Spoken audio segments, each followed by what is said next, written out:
Great question. Why are polar bears so huge if they live in what we consider an ecological food desert, meaning their food is few and far between and really scarce? They'll kill a seal, but then may not kill another one for a week or even 2 weeks. So why are they so huge? Polar bears are the largest bear species on the planet, with a large male topping out at about 1,700 pounds.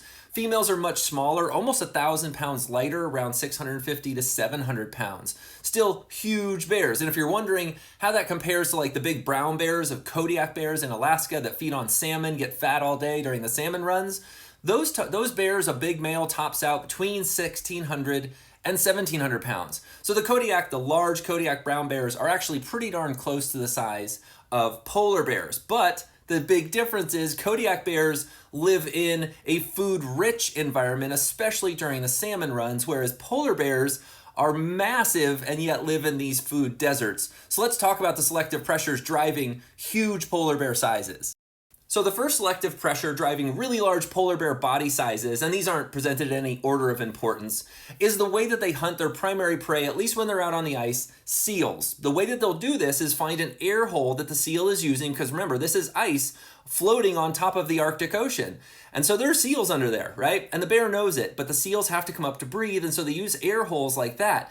Bears will stalk these air holes for days or even a week at a time, waiting for that seal to pop its nose up above the surface of the water, at which point, and this is where the large body size comes in handy, at which point this bear will throw all of its weight onto its front paws and its front shoulders and dive down through the air hole, right? Like seriously, sometimes it's half of its body is stuck down through the air hole as it reaches with these huge paws and its teeth to grab this 150-pound seal that's hell-bent on getting away, right? So you need a huge body, huge paws, big musculature to grab that wriggling seal and then pull it back out of the air hole and kill it on the ice right there. So just the nature of the way that polar bears hunt the prey they hunt favors huge body sizes. Even in females, even though they're much smaller than males, that's still a big bear and big enough to get down through that hole at the seals.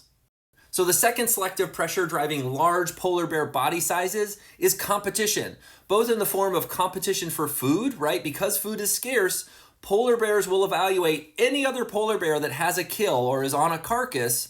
We'll have to evaluate, is it worth it for me to challenge that bear for that food, right? And oftentimes it is, again, because food is so scarce. So fighting and competition for food drives larger body sizes because the larger bodied individual is probably more successful in more of these fights for food.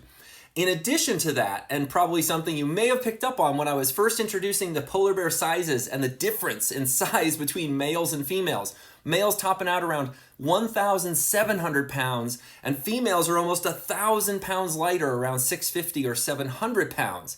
Anytime you see that kind of what we call sexual dimorphism, differences in morphological characters between the sexes, right? It means there's probably some pretty strong sexual selection going on to explain those differences. In other words, competition among males for access to females, right, has favored the evolution of huge male body sizes, right? Because the largest males are best at outcompeting other males for access to females. So sexual selection is a major player in explaining the evolution of massive polar bear body sizes.